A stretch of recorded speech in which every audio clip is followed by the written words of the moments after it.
যে আপনি রাগলেন তো হারলেন, যে আমার মেয়ে আমি বিবাহ দিতে পারি, সাঁতরিয়ে এই পার থেকে ওই পারে যেই যুবকটা যেতে পারবে তার সাথে আমার মেয়ের বিয়ে হবে। কথায় আছে যে আপনি রাগলেন তো হারলেন। প্রিয় ভাইরা, আমাদেরকে রাগা যাবে না, রাখবেন সব জায়গায়, আমাদের রাগা যাবে না। প্রিয় ভাইরা, কবি বলেন যে সব জায়গায় যে বান্দা যে মানুষ রাখবে সে কিন্তু হারবে।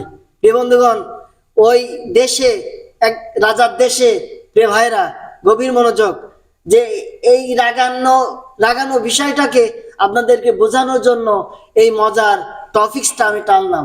প্রিয় ভাইরা, যে রাজা, ওই দেশে এক রাজা ছিল, তার একটা মেয়ে ছিল। প্রিয় ভাইরা, তা সকল এলাকার সকল ছেলেরা বিয়ের প্রস্তাব নিয়ে যায়। ধনীওয়ালা ব্যক্তি, যেহেতু রাজা, ওই দেশের রাজা, রাজার মেয়ে বিয়ে করতে হলে তা তেমন অর্থ সম্পদ লাগবে, তেমন বড় লোক হওয়া লাগবে। প্রিয় ভাইরা দেখেন, মেলা ছেলেরা এসেছে, আসার পরে রাজার কারোর মনের মতো পছন্দ হচ্ছে না। তা সকল এলাকার সকল যুবকদেরকে ডাক দিয়েছে এবং সকল মানুষকে ডাক দিয়েছে যে আমার মেয়ে আমি বিবাহ দিতে পারি।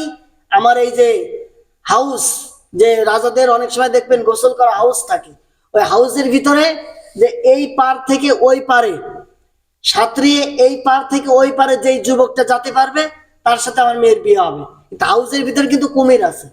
প্রিয় ভাইরা, এই অনেক সময় দেখবেন যে রাখবে তো সারবে, ওই জায়গায় যদি তার বুদ্ধি থাকতো সে কিন্তু হারতো না। প্রিয় ভাইরা দেখেন, এই একটা মজার ঘটনা, সে কিন্তু রেগে গিয়েছে। প্রিয় ভাইরা, সকলে সিরিয়াল দিয়েছে হাউসের কোলে, সুইমিং পুল যেটা বলে রাজাদের, যারা বড় লোক তারা সুইমিং পুলে গোসল করে। তখন দেখবেন ওই সুইমিং পুলের ভিতরে আবার কুমির ছাড়া নিয়েছে, 10-12টা কুমির ছাড়া নিয়েছে। এবার মনে করেন এক যুবক আরেক যুবককে জোরে ধাক্কা মেরে দিয়েছে, পুকুরের ভিতরে সুইমিং পুলের ভিতরে পড়ে গিয়েছে। পড়ে যাওয়ার পরে এবারে কোন রকম সাঁতরিয়ে ওই পারে যে উঠেছে। প্রিয় ভাইরা, ওই পারে উঠে এবারটা ওর ওই জায়গা বুদ্ধি করার দরকার ছিল যে রাজার মেয়ে নেবে, কিন্তু ও ওই বুদ্ধি না করে ওর রেগে, মানে ফায়ার, রেগে একদম বুলেটের মতো গরম, আমাকে কে ফেলাইলো। এবার রাজা ঘোষণা দিচ্ছে যে এই যুবকের সাথে আমার মেয়েটাকে বিয়ে দেবো। রাজার মেয়ে একসাথে রয়েছে, এবারটা রেগে ফায়ার, আমাকে ধাক্কা মারলো কে, শিকার হয় না কেউ, যে কিটা ধাক্কা মারছে কিটা শিকার খাবে। তখন মেয়ে বলছে, বাবা এ কি শুনছি আমি, তাকে নাকি কেউ ধাক্কা মেরে ফেলে দিয়েছে, ও তো সাহসী যুবক না, ও তো কাপুরুষ। প্রিয় ভাইরা দেখবেন, ওই কাপুরুষের সাথে তো আমার বিয়ে হয় না, আব্বা আমার বিয়ে হবে না। প্রিয় ভাইরা তখন দেখেন যে আপনি রেগে গিয়েছেন তো হেরেছেন। প্রিয় ভাইরা, দিনেরও কিছু কিছু কাজে আমাদেরকে রাখা যাবে না। প্রিয় ভাইরা, মাসলা মাসিলের ক্ষেত্রে যে বেশি রাখা যাবে না, রাখলে কিন্তু আপনি হেরে যাবেন।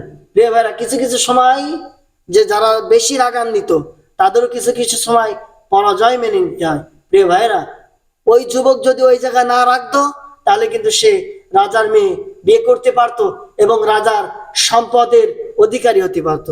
প্রিয় ভাইরা, আমাদেরকে এই গল্প থেকে আমাদের শিক্ষা নিতে হবে যে আমাদের কোনো জায়গায় রাগা যাবে না। আল্লাহ পাক যেন আমাদের বিভিন্ন রকম রাগ থেকে আল্লাহ পাক যেন আমাদেরকে হেফাজত করে। সকলে বলে আমিন।